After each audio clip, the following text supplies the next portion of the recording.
Meus queridos amigos, que o doce Rabi da Galileia coloque nos nossos corações o selo da mansidão e da esperança. Nós hoje vamos refletir sobre um tema que é uma indagação. Como vencer as más paixões? No dicionário, paixão significa um sentimento forte de atração por uma pessoa, coisas, temas, sobrepondo a razão e a lucidez. Mas voltando à indagação, nos leva a entender se existe más paixões, existem também as boas paixões. Senão o tema seria como vencer as paixões. E fomos encontrar a resposta no Livro dos Espíritos, capítulo 12, do livro 3º, tema Perfeição Moral, item das paixões, indagação 907. Visto que as paixões, o sentimento, o princípio das paixões, está presente na natureza, ele em si é mau? Kardec quis saber, já que Deus colocou o sentimento, o princípio da paixão na nossa natureza, fazendo parte da nossa natureza, como também colocou o princípio das virtudes. Se esse princípio era mau, Deus colocou algo de mal dentro de nós? E a resposta é não. As paixões estão no excesso que é acrescentado à vontade. O princípio foi dado ao homem para o bem. As paixões podem levá-lo a grandes realizações. O errado, o incorreto, está no abuso, no exagero. Kardec acrescenta que as paixões acrescentam, aumentam, decuplicam as forças do homem, fazendo com que o homem, dessa forma, realize os objetivos da providência divina. Vamos trocar isso em miúdo. Os homens, quando eu digo homens, me refiro à humanidade, homens e mulheres, dedicados à ciência. Eles sacrificam seu tempo, seu lazer, sua estadia com a família, em estudo, em pesquisa, descobrindo medicações, tratamento especializado, cirurgias, vacinas, que vêm auxiliar a toda a humanidade. Então, esses homens agem pela paixão do estudo, uma paixão que auxilia a humanidade. Thomas Edison fez 1000 experiências até descobrir a lâmpada elétrica. Essas experiências, ele foi movido por uma paixão, senão ele teria desistido quando ele fez 400, 500, 600, quantas pessoas diziam, mas você já tentou várias vezes? E ele insistiu, movido por uma paixão. Assim acontece com os homens de gênios em relação à música. Imaginemos Sonata ao Luar de Beethoven, é uma música divina. Esses grandes músicos, como Mozart, Bach, os voltados para as artes, então todas essas são paixões boas, paixões que promovem a criatura e que fazem o bem à humanidade. O sentimento da paixão, ele está voltado, o princípio da paixão, para o sentimento e para uma necessidade. Mas aí poderia se perguntar também, e as outras paixões? O egoísmo, que é a paixão radical, o vício mais radical que a humanidade possui, o orgulho, o ciúme, a inveja e assim tantas outras. Vamos pensar no egoísta. O egoísta é uma criatura que tem muito amor, mas por enquanto o amor dele está voltado só para ele. Mas no dia que ele educar esse amor, ele vai ficar com a parte que lhe cabe, que é o amor próprio, e vai distribuir o restante do amor. Mas nós precisamos do amor próprio? Sim, hoje é da lei. Amar a Deus sobre todas as coisas e ao próximo como a si mesmo. Nós só podemos amar alguém no limite que nos amamos. Quando nós nos amamos, nos respeitamos, nos compreendemos, nos perdoamos, podemos amar o outro. Quando ouvimos alguém falar, eu amo a X, a Y mais do que a mim mesmo, não é amor. Aí é uma obsessão, que o limite do amor é igual ao nosso amor. Eu não posso mais viver sem A, sem B. Então, esse caso também é um desequilíbrio, porque nós necessitamos de viver, em primeiro lugar, conosco mesmo, porque desde que fomos criados, somos imortais, vamos viver eternamente conosco. E o ciúme? O ciúme provoca homicídio, suicídio, mas o ciúme educado é o cuidar de quem ama da mesma forma que cuidamos de nós mesmos. E o orgulho, egoísmo e orgulho, aí se encontram as raízes de todos os males. Mas precisamos ser orgulhosos? Sim, ser orgulhoso de si mesmo é ter autoestima, é saber do que você é capaz. Quando você não sabe do que é capaz, você deixa se dominar pelos outros. Você tem necessidade que os outros lhe aprovem. Você necessita de elogio. Veja o que aconteceu com Jesus. Quando chamaram que ele era bom, ele disse, não, bom só o Pai. Agora, mestre eu sou. Então, ser orgulhoso de si é compreender os seus limites. É saber do que se é capaz e do que não se é capaz. Então, necessitamos do orgulho equilibrado. Todas as paixões, elas se tornam boas quando elas são educadas. Vejamos o que nos narra no Espírito Jesus no Lar, neolúcido, através da mediunidade de Francisco Cândido Xavier. Jesus narra para os apóstolos que existia um servidor temente ao Pai, temente, naquela época se usava essa palavra, não é? Que amava o Pai, servidor do Pai, que vivia numa cidade populosa, fazendo bem, com muita fé e caridade, auxiliando aqueles irmãos pecadores que lá existiam. Isso incomodou bastante aos espíritos das trevas. E eles criaram 1000 armadilhas para que esse homem desistisse do trabalho no bem. Mas ele continuava. E eles, incomodados, foram pedir auxílio aos gênios das trevas. E lá relataram, e o gênio das trevas disse, dê algumas sugestões. E ele disse, olhe, tirar todos os seus bens materiais.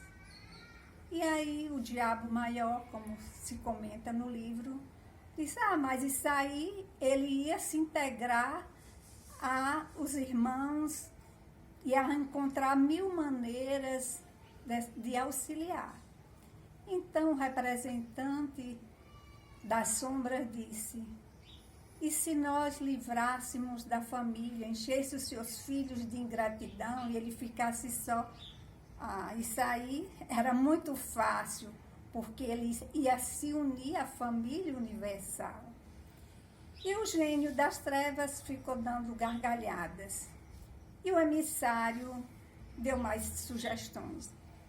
E se nós crivássemos o seu corpo de feridas, de enfermidade?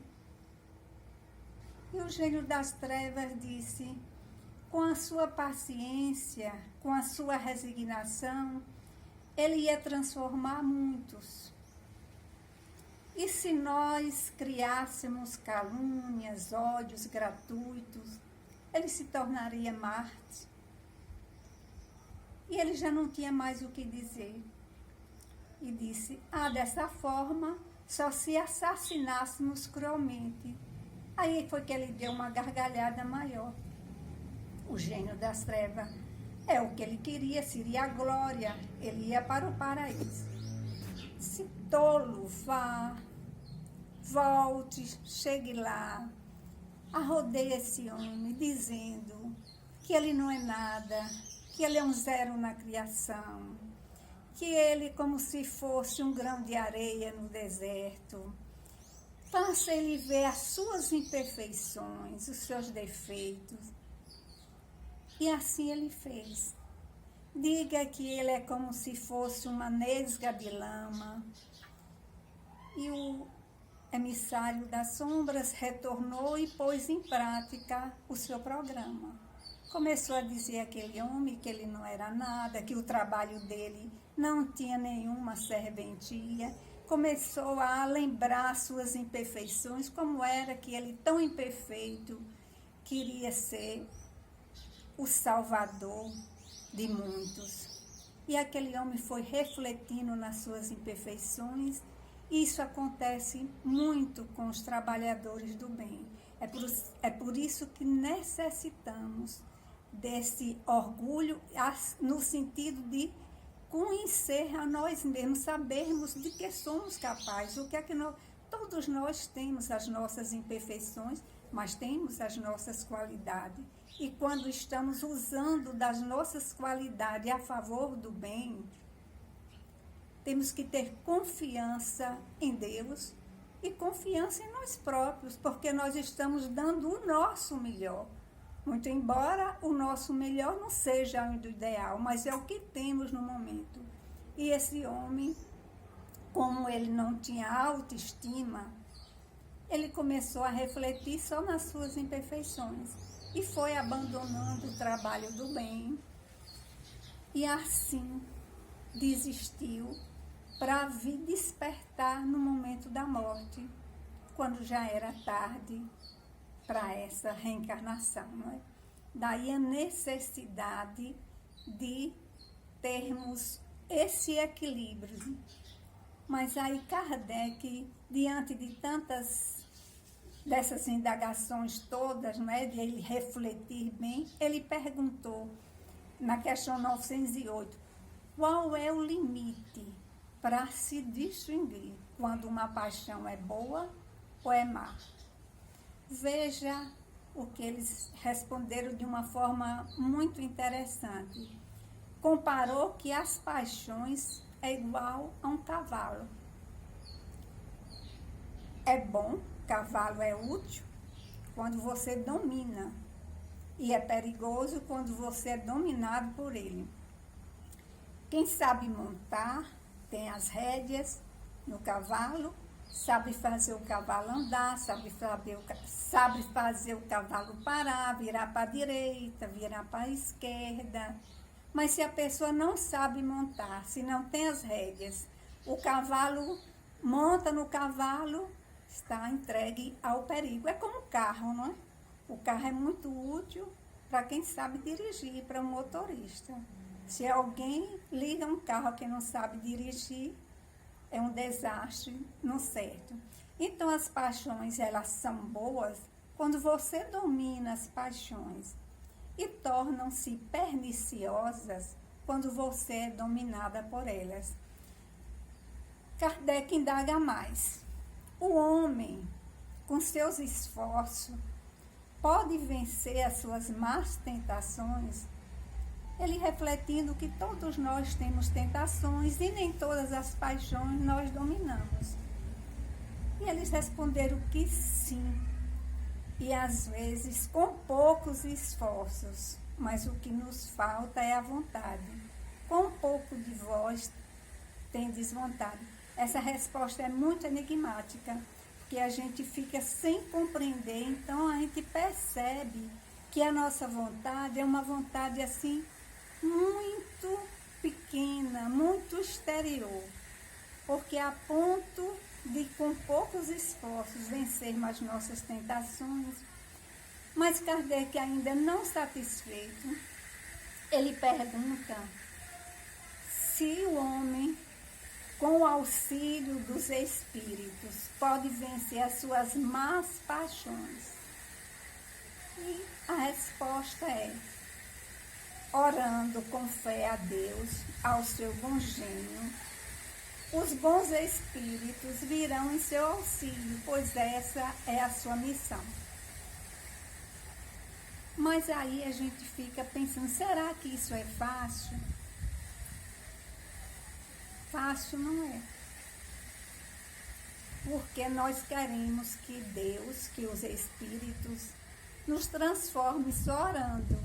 Mas o orar, pedir com sinceridade, eles nos dão força, mas o sacrifício, a renúncia, vai partir de nós próprios.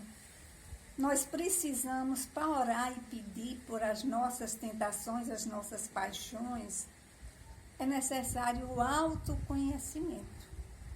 Precisamos conhecer as nossas imperfeições, para trabalharmos a fim de educarmos. E essa educação das paixões que eu falei anteriormente, do orgulho, do egoísmo, não é uma educação como se faz numa escola, numa universidade. É uma educação que vai levar séculos e séculos, porque é a educação da alma. Temos a questão 919, que fica bem claro como se fazer esse autoconhecimento, porque para vencer as paixões, precisamos da oração como ponto fundamental para nos auxiliar, mais do autoconhecimento, para sabermos os pontos necessários em que iremos fazer esse equilíbrio das paixões, em que iremos educar essas paixões. E Kardec pergunta qual o meio mais prático e eficaz de se crescer nessa vida e de domar, de vencer ele não usou as más paixões, os arrastamentos do mal. E Santo Agostinho é quem responde. Um sábio da antiguidade já vos disse: conhece-te a ti mesmo. Mas Kardec disse: mas como é que nós vamos nos conhecer? Aí ele diz: faça como eu fazia quando estava aqui na terra, no final de cada jornada. Isso significa no final de cada dia. Examinava a sua consciência, olhava o que tinha feito de bom, o que tinha feito de mal, se por acaso Deus naquele momento levasse, se ele tinha alguma coisa que temer. E aí é uma resposta bem longa, vai explicando.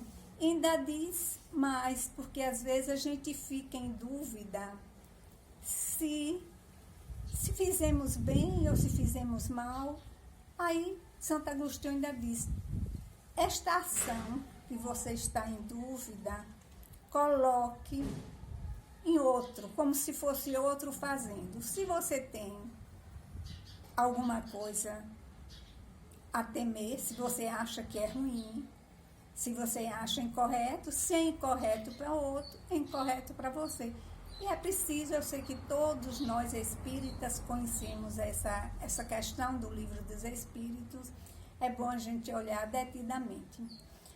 Mas o vencer as paixões, necessitamos do equilíbrio.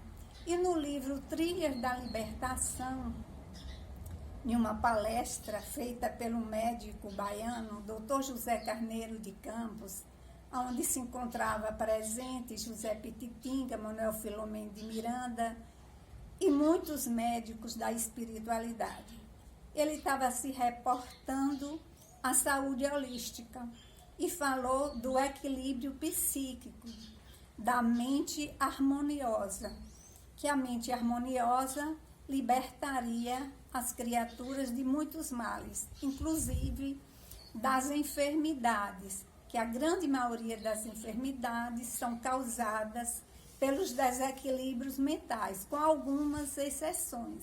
Existem enfermidades em que a criatura pede como um método de crescimento espiritual.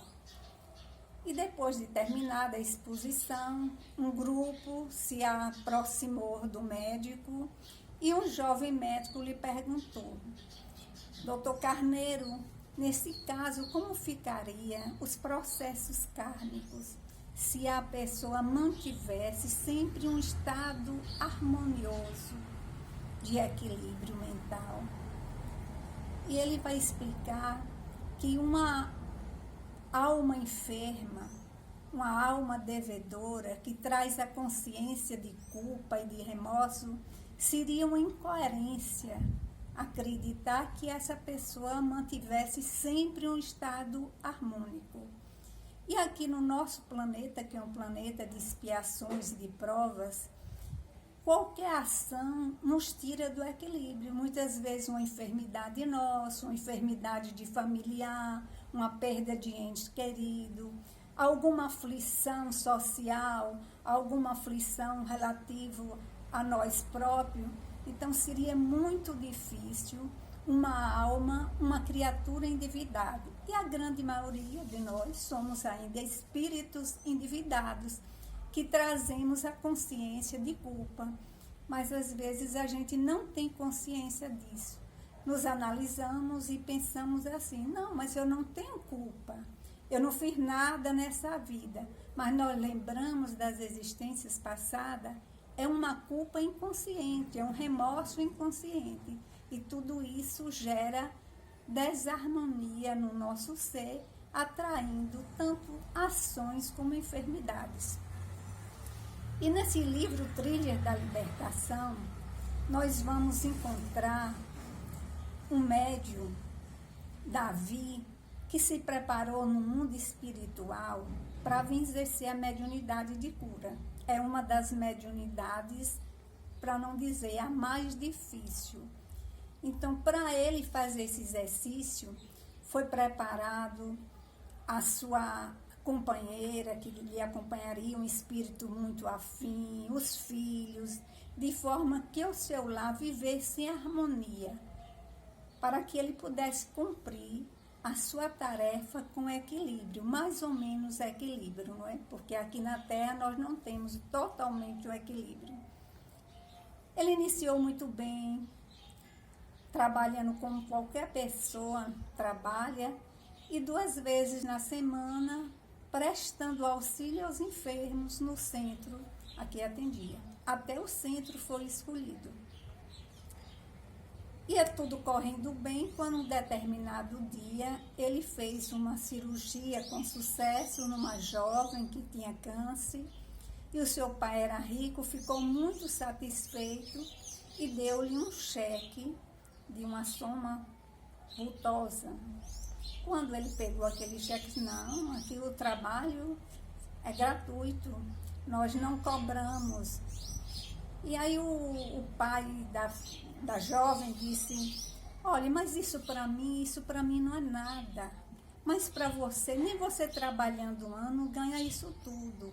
Esse dinheiro vai lhe ajudar para você ter mais tranquilidade para auxiliar os necessitados. Isso é uma bobagem para mim. Aí ele: olha, Adelaide, que era sua esposa. Adelaide, quando viu, não é? Muito dinheiro.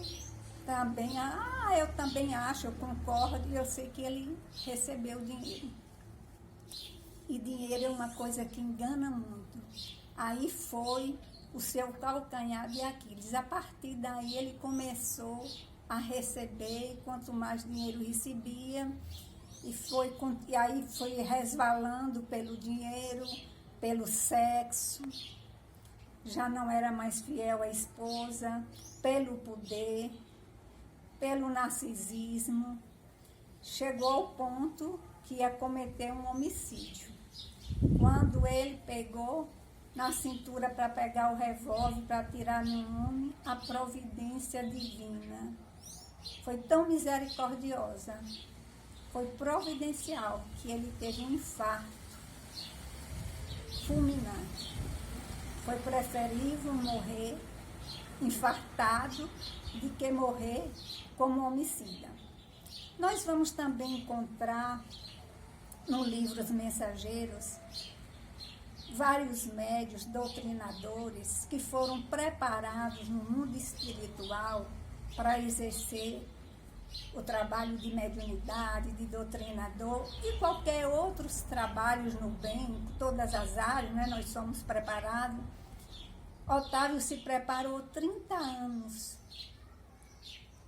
para trabalhar a mediunidade. Na sua programação não tinha casamento.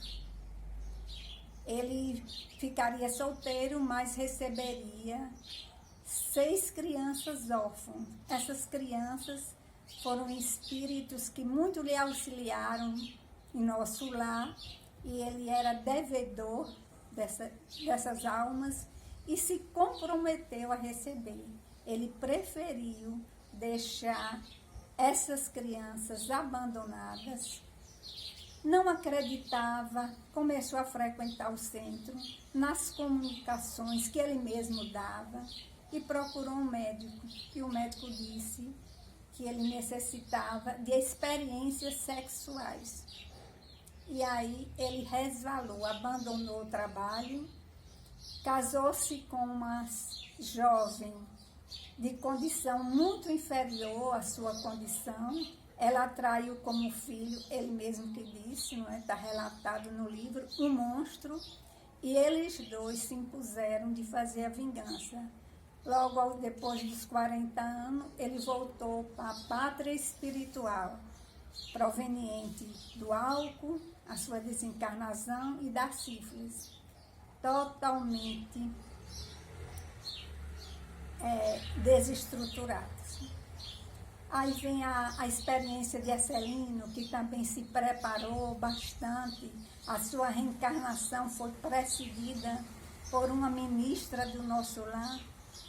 Tinha a clarividência, audiência, psicografia, psicofonia, mas ao iniciar o seu trabalho mediúnico, ele preferiu utilizar para ganhar dinheiro.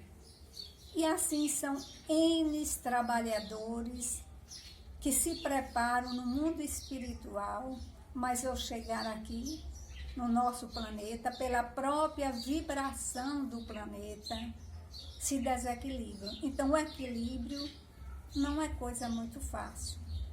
É um trabalho que tem que ser cotidiano, incessantemente. Em muitos momentos resvalamos, mas nunca deveremos ficar no chão. Devemos estender sempre as mãos, pedir auxílio a Deus, a Jesus, aos nossos guias espirituais, porque no livro, continuando, Trilhos da Libertação, o doutor José Carneiro narra para Manuel Filomeno de Miranda, porque ele veio prestar um auxílio no centro em que Davi atendia. Devido ao seu mau comportamento, ele atraiu gênios das trevas. E esses gênios das trevas obsediava, aproveitou de vários trabalhadores da casa. E eles estavam ali para realizar um trabalho auxiliar. E ele narra que uma cidade no mundo espiritual, uma cidade estranha, ele não cita o nome, mas ele se reporta àquela cidade que André Luiz narra no livro Libertação, em que era governada por Gregório. Gregório existia um papel de hierarquia na igreja que ele pertencia. E muitos daqueles membros dessa cidade pertenciam ao clero. E sua mãe, Matilde, depois já tinha séculos que trabalhava em benefício do seu filho Gregório, até que por intermédio, depois de um trabalho laborioso, onde André Luiz e Eloy participou desse trabalho com o Gúbio, conseguiram trazer Gregório ao encontro da mãe. E Matilde resgatou o seu filho amado. Junto com ele vieram muitas entidades que já estavam cansadas do mal, mas uma grande parte continuou na cidade estranha. E eles necessitavam de um novo líder. E saíram em busca, marcaram uma reunião que ficou determinado que o líder tinha que ser um dos espíritos mais cruéis que viveu na Terra. E foram encontrar um líder que pertencia à família de Segisquim, que viveu na Ásia no século XIV. Ele estava tão dementado, tanto ele como os demais, foi aclamado como eleito, que ele não tinha nem conhecimento do Consolador prometido, da doutrina espírita. E foi informado, não é, que esses novos adeptos era a revivescência do cristianismo primitivo. E eles odiavam os cristãos primitivos, como agora os novos espiritistas, porque eram amigos do Cordeiro. Por que eles odiavam o Cristo? Eram todos, a grande maioria, ocupavam cargos de destaque, de hierarquia na igreja, vivendo todos os prazeres, luxo, riqueza, e eles pensavam que ia chegar na pátria espiritual, eles iam ter todos os privilégios, qual não foi o engano. E aí se revoltaram. E odiavam, como odiavam o Cordeiro, odiavam todos os seus seguidores. E esse novo administrador da cidade prometeu que ia fazer um programa. Esse programa é voltado especialmente para nós espíritas, para todos os cristãos, mas especialmente para os espiritistas. E marcou uma reunião seguinte, a qual ele trouxe o programa que ele denominou das 4 legítimas verdades, parafraseando Buda com as 4 nobres verdades em relação ao sofrimento. A primeira verdade ele denominou que era o sexo. O homem é um animal sexual, que iria promover os desajustes, principalmente naqueles irmãos que estavam trabalhando a sua área genésica para manter o equilíbrio. Iam promover encontros, reencontros, levar o homem à exaustão, a todas as aberrações do sexo. Porque mesmo depois, eles se arrependendo, já seria tarde demais. A segunda, o narcisismo. Ia promover o campeonato através do orgulho, do egoísmo, da vaidade, da presunção. O terceiro, o dinheiro, que compra vidas, escraviza pessoas, almas, e o poder. Dentre essas 4 verdades, aquele cristão que não caísse em nenhuma, cairia em outra. Ou então cairia em todas. Foi o caso de Davi, não é? Davi iniciou pelo dinheiro, e daí para o sexo, o poder, o narcisismo. Então, cabe a nós, trabalhadores do bem, ter o limite das nossas verdades, das nossas razões, das nossas capacidades, porque todos nós temos o bem dentro de nós e somos importantes porque somos filhos de Deus, mas todos nós temos também as nossas deficiências. Não precisa ninguém acusar das nossas deficiências, nós sabemos. Porque quem tem a ferida é quem sabe da sua ferida, muito embora encobrindo, pois é nosso dever encobrir as nossas imperfeições, não vamos escancarar. Mas necessitamos do autoconhecimento, pois só poderemos vencer as más paixões com a oração, com o autodescobrimento, porque através do autodescobrimento nós vamos burilando gradativamente, não vamos ter a pretensão de em uma reencarnação, 2, 3, somos espíritos milenares, já viemos trabalhando isso em várias reencarnações, esta nossa última é a melhor.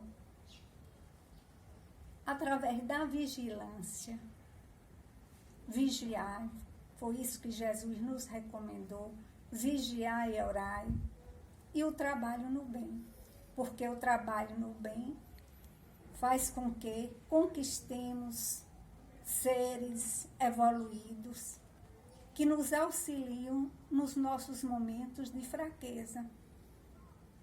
Muitas vezes caímos, mas eles nos levantam, nos dão as mãos, nos fortalecendo. Então, meus queridos amigos, vencer as más paixões não é arrancá-las, pois nós necessitamos delas, mas educá-las, equilibrá-las, dentro do possível do nosso entendimento, conhecimento e possibilidade em cada reencarnação.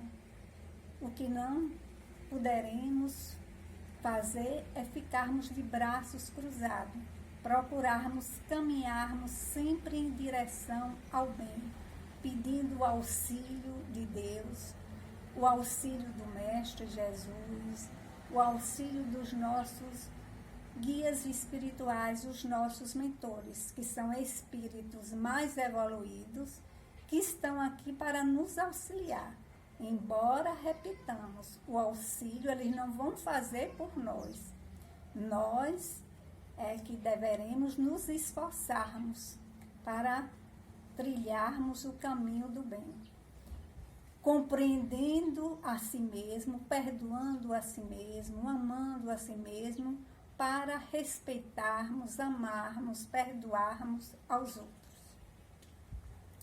E agora, chegando ao término dessa nossa conversa, queremos dizer que nesses momentos de transição que o planeta passa, em que somos açoitados por todas as aflições sociais, transtornos emocionais, mais do que nunca busquemos Jesus, nosso Mestre, porque Ele é e será em todos os tempos a nossa mais expressiva segurança. E o Espírito Francisco de Paula Vitor, através da mediunidade de Raul Teixeira, nos diz que tudo que foi atribuído, todas as definições atribuídas ao Mestre, são muito aquém da sua realidade sublimada. Agora são palavras minhas. Nós ainda não temos condições morais, espirituais e psicológicas para entendermos toda a grandeza do Rabi da Galileia, aquele que nos ensinava que é melhor amar do que ser amado, que é melhor compreender do que ser compreendido, que é melhor morrer do que matar, e assim sucessivamente. Mas agora o Espírito Francisco de Paula continua nos dizendo que nós que amamos Jesus, na pobreza dos nossos mais sinceros sentimentos, temos a certeza de que Ele é o grande amor das nossas vidas, mal amado por muitos, pouco amado por diversos, mas que Ele continua de braços abertos a nos esperar, certos, esperançosos, cheios de esperança, que nos só ergueremos pelos nossos esforços, procurando altos cimos, a espiritualidade superior, a nossa suprema felicidade, sob as vistas do Criador. E assim finalizo dizendo a todos das minhas saudades para com todos vocês, desejando uma noite muito tranquila, com sono reparador e bons sonhos. Até breve e muita paz.